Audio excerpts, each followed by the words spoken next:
Olá pessoal, eu sou o Rafael Santana e esse é mais um vídeo do canal Livro na Veia. Hoje nós vamos conversar sobre o livro A Vila, escrito por Rachel Hawkins. Primeiro eu vou apresentar para vocês a história e depois eu venho aqui descascar alguns abacaxis. Mas antes dos comentários sobre o livro A Vila, deixa eu fazer aquele pedido muito importante para você, né? Se gostar do vídeo de hoje, deixe o seu like e também comente aqui embaixo o que você achou da proposta dessa história. E é claro, se for comprar qualquer produto na Amazon, compre a partir do link de afiliado aqui do canal Livro na Veia. Fazendo isso, você dará um apoio fenomenal para o camarada que vos fala. O link está na descrição deste e de todos os outros vídeos aqui do canal. Então vamos agora para a resenha do livro A Vila. Foi uma leitura que eu concluí recentemente, ontem, para ser mais preciso, e eu li esse livro através do Kindle Unlimited, através da minha assinatura desse serviço de aluguel, digamos assim, de empréstimo de e-books lá da Amazon. Inclusive, se você quiser testar o Kindle Unlimited, se você nunca usou esse serviço e quiser testá-lo por 30 dias, o link também está na descrição, tá? Você vai poder ler quantos e-books quiser de qualquer gênero disponível lá na Amazon.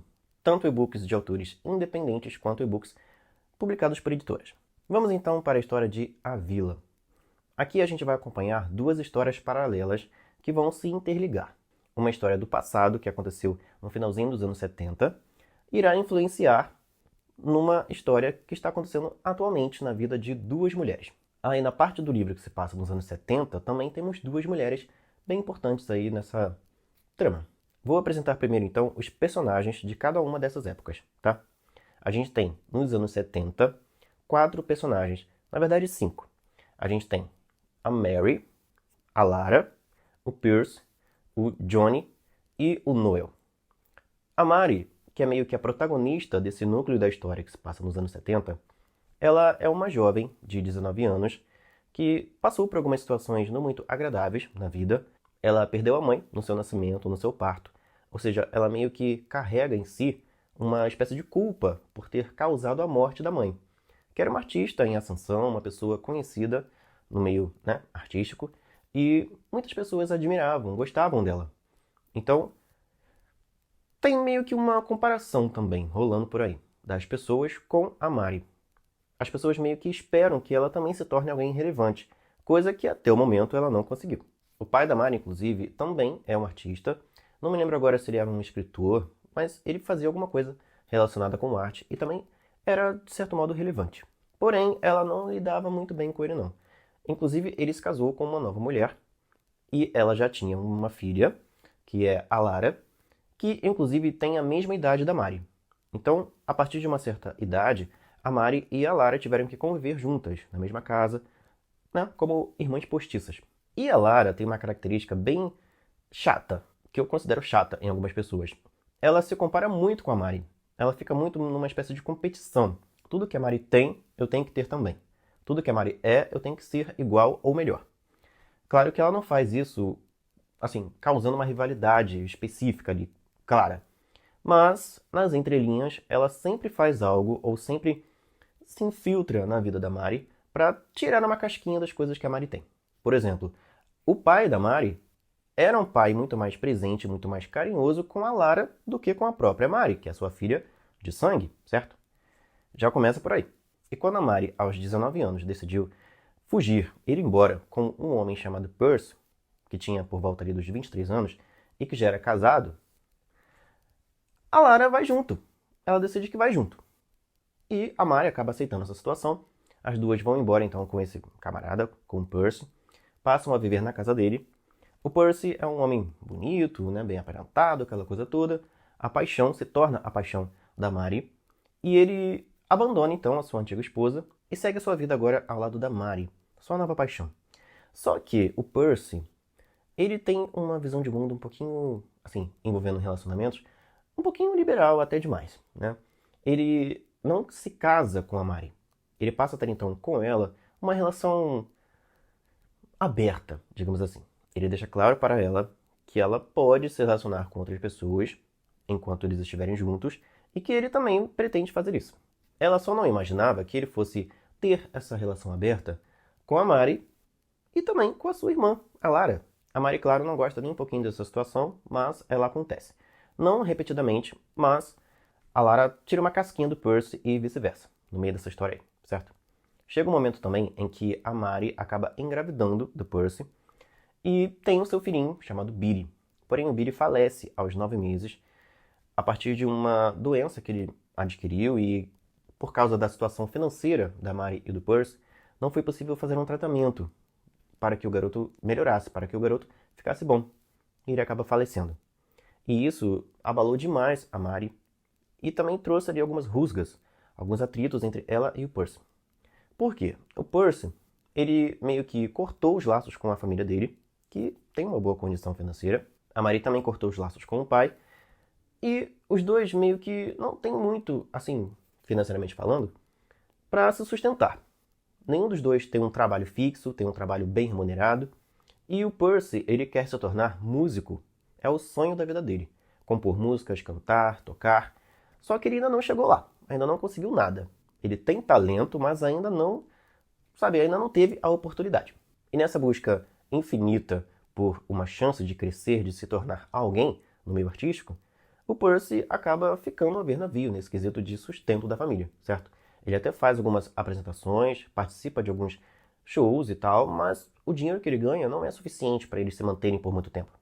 Então, volta e meia, eles estão na penúria, estão passando ali por algum sufoco. E a Mari acaba, então, sendo a mantenedora da casa. Ela se reaproxima do pai, pede ajuda para ele em alguns momentos. Ela também arruma alguns trabalhos para que consiga, então, alguma renda para manter o casal, né, bem alimentado. Mas, apesar de estar apaixonada pelo Percy, ela tem seus próprios sonhos, suas próprias vontades. Ela quer se tornar uma escritora, só que na vida atual dela nada está favorecendo que esse sonho dela de ser uma escritora se torne realidade. As coisas, porém, mudam, tanto para a Mari quanto para o Percy, a partir do momento em que a Lara meio que tem um encontro romântico com um outro artista aqui na história, o Noel Gordon. Ele sim é um artista famosíssimo, um cantor assim bombadão, sabe, que faz muito sucesso, que já vendeu milhões e que é muito rico, muito conhecido, muito famosão. E a Lara fica vislumbrada por ele. Quando ela tem esse contato com ele e eles acabam, né, indo para os finalmente, ela fica extasiada. Tipo assim, eu consegui conquistar Noel Gordon, um cara, né, famosíssimo aqui na história. E ele convida a Lara, a Mari e o Percy para irem com ele até a Itália, até um lugar chamado Orvieto, que é um lugar super charmoso, ensolarado, um lugar maravilhoso, belíssimo. E eles vão ficar numa casa, numa vila chamada Aestas, uma casa super aconchegante, muito gostosa de se estar, com piscina, com uma vista linda. E é claro, a Lara fica vislumbrada, achando que o Noel está apaixonado por ela, né? Tipo assim, eles mal se conheceram, mal tiveram alguns encontros, algumas relações ali, né? O tchan tchan tchan. E ele já tá convidando ela para ir para um país estrangeiro. E não apenas ela, mas também as pessoas que fazem parte da vida dela, né? A sua irmã, Mari, e o seu cunhado Percy. E ela pensa então que deu a sorte grande, que finalmente ela vai, sabe, deslanchar na vida. Afinal de contas, qual mulher jovem não gostaria de se tornar o amor da vida de um artista da música, famosíssimo, rico, super conhecido? Ah, e outro detalhe, a Lara também tem algumas pretensões artísticas. No caso dela, ela quer ser compositora e cantora. E estando então ao lado do Noel, isso pode acontecer. Ela pode conseguir algumas conexões artísticas com pessoas do meio que vão ajudá-la a chegar onde ela quer. A Mari reluta um pouquinho no início, mas vai nessa viagem para a Itália, para Orvieto, nessa Vila Aestas. Tanto por sua própria vontade, porque acredita que ir até lá, respirar novos ares, vai ajudá-la a superar um pouquinho os problemas da vida dela. Essa perda do filho dela, que ainda é recente e que ainda a machuca muito. E também o Percy, tendo esse contato e talvez criando uma amizade com o Noel, isso seria muito bom para ele, porque ele quer ser artista, ele quer criar conexões com pessoas do meio, e se ele se tornasse conhecido por Noel, e eles trabalhassem juntos e tudo mais, talvez lançassem uma música em parceria, a carreira do Percy deslancharia, e eles ganhariam finalmente, né, uma boa condição financeira e teriam uma relação assim maravilhosa, formariam uma família perfeita. Mas é claro que quando essa viagem acontece, quando esses personagens vão com o Noel para essa casa charmosíssima na Itália, nem tudo serão flores. Esses são os personagens do núcleo do passado da história, tá? Que se passa ali nos anos 70. Agora vamos para as outras protagonistas dessa trama, que são a personagem Emily, muitas vezes chamada de Anne, e a personagem Chess. A Emily e a Chess são escritoras e amigas de infância, tá? Elas se conhecem desde a pré-adolescência. Inclusive fizeram faculdade juntas, só que depois da faculdade cada uma seguiu seu rumo, cada uma foi viver num determinado lugar, e elas por muito tempo não mantiveram um contato muito próximo. Mas sempre que podem, a Chess e a Emily se reaproximam, marcam alguma coisa, algum evento, algum jantar, por exemplo, para que elas possam colocar a conversa em dia. A Emily escreve livros de cozy mystery, ou seja, de mistérios bobos, digamos assim, tá? Ela tem uma série de sucesso, um sucesso razoável, mediano, que dá para ela se manter, se sustentar, sem muitos luxos, mas dá para ter uma vida confortável. Uma série chamada Petal Bloom, Petal ou Petal Bloom, que faz muito sucesso. É uma personagem aí que vários leitores adoram. E ela já está escrevendo, neste momento da história, o 10º livro dessa personagem. E é claro que quando você fica muitos anos fazendo a mesma coisa, você se enjoa daquilo, né? E a Emily, ela está meio que travada na escrita desse novo livro. Ela não consegue deslanchar tanto na criação da história, dessa nova história que ela precisa criar para essa personagem, quanto a escrita em si. Ela travou ali no comecinho do livro e não sai mais do lugar. E isso já está começando a atormentá-la, a tirar o sono dela, porque, afinal de contas, escritores trabalham com prazos. Se dentro de um determinado tempo eles não entregarem um novo livro, o contrato é rompido e aí as coisas não vão ficar muito boas para ela não. Tanto com os seus fãs, que estão aguardando um novo livro e esse novo livro nunca vem, quanto com os seus editores, porque se você não cumpre um ordenado no contrato, você fica manchado no meio, certo? No meio profissional em que você está. E, em alguns casos, tem até que pagar uma multa, coisa que a Emily não quer fazer, porque ela tem uma condição financeira razoável, mas não tem muito dinheiro sobrando não. Tudo porque o seu antigo marido, um personagem chamado Matt, conseguiu na justiça ter o direito a uma parte de tudo o que a Emily ganhar com a venda dos seus livros. Porque ele diz, né, ele alega na justiça que foi uma peça fundamental, que foi uma pessoa que participou da criação das histórias. Ele não escreveu, mas ele deu muitos palpites, muitas ideias para a Emily ao longo da escrita desses 9 livros, 9, 10 livros. Então ele meio que se considera um coautor dessa série de sucesso que mantém a carreira da ex-esposa. Eles estão num processo de divórcio, que ainda não foi concluído, mas já tem aí um bom atrito entre eles. De uns anos para cá, o Matt se tornou uma pessoa, uma presença muito tóxica na vida da Emily. E, aparentemente, ele também a traiu, apesar de que a Emily ainda não sabe com quem. Então, por causa de várias situações, de pequenas situações da convivência deles, não teve outra alternativa senão encerrar o casamento. A Emily, então, está passando por essa situação, tanto no seu casamento, que está chegando ao fim, quanto na sua carreira profissional. Ela não consegue sair do lugar, não consegue escrever esse novo livro, nem empolgação para escrever esse novo livro ela tem. E ela não sabe o que fazer, ela está literalmente numa sinuca de bico. Por outro lado, a sua antiga amiga de infância e de faculdade, a Chess, é uma escritora extremamente bem-sucedida, milionária, famosíssima, já deu entrevista, inclusive, para a Oprah Winfrey. Então, assim, a mulher tá indo de vento em polpa na vida, né? Super bonita, loira, aquela coisa toda, certo? Ela escreve livros de autoajuda e todos eles, quando são lançados, vendem milhões, sabe? Ficam lá no topo da lista do The New York Times. A Chess tem tudo o que a Emily gostaria de ter. Prestígio, uma boa aparência, sucesso, muito dinheiro, realização. E no comecinho do livro, a Chess está fazendo uma sessão de autógrafos na mesma cidade da Emily e elas se encontram, elas marcam então um encontro num restaurante para colocarem a conversa em dia. E depois desse reencontro, a Chess tem a ideia de levar a Emily para um passeio na Itália, delas passarem o verão lá, numa casa super charmosa, super bonita, certo? Num lugar chamado Orvieto. Já citei esse nome aqui, tá? E ali elas poderão escrever um novo livro. A Emily, tendo um novo lugar para ficar, tendo novos ares para respirar, talvez tenha um pouco mais de inspiração, um pouco mais de prazer na vida. Ela vai esquecer os problemas e poderá ter, então, uma situação de vida que facilite essa produção artística dela, que a ajude a ter inspiração para colocar uma nova história no papel. Como não tinha nada a perder, a Emily vai então, junto com a sua amiga Chess, para essa cidade, Orvieto, e elas ficam numa casa que, por uma coincidência do destino, é a mesma casa onde 50 anos antes ficaram aqueles personagens que eu apresentei primeiro para vocês. A Mari, a Lara, o Percy e o Noel. É claro, o Johnny, que a princípio a Mari suspeitava que fosse talvez, né, um caso romântico ali do Noel, mas que um pouquinho depois ela descobre que o Johnny é o traficante de drogas do Noel. Porque é aquilo, né? Sexo, drogas e rock and roll. É a equação, digamos assim, dos artistas, principalmente nos anos 70. Artistas de rock, da música e tudo mais. E aí, a Mari, conforme vai convivendo com o Noel, nessa casa na Itália e tal, ela vai descobrindo que essa é a equação que o Noel está buscando ali, naquele lugar. Que não foi assim por uma bondade, por uma caridade, porque é muito amigável, muito sociável, que ele convidou a Mari, o Percy e a Lara para irem até a sua casa, para ficarem ali junto com ele.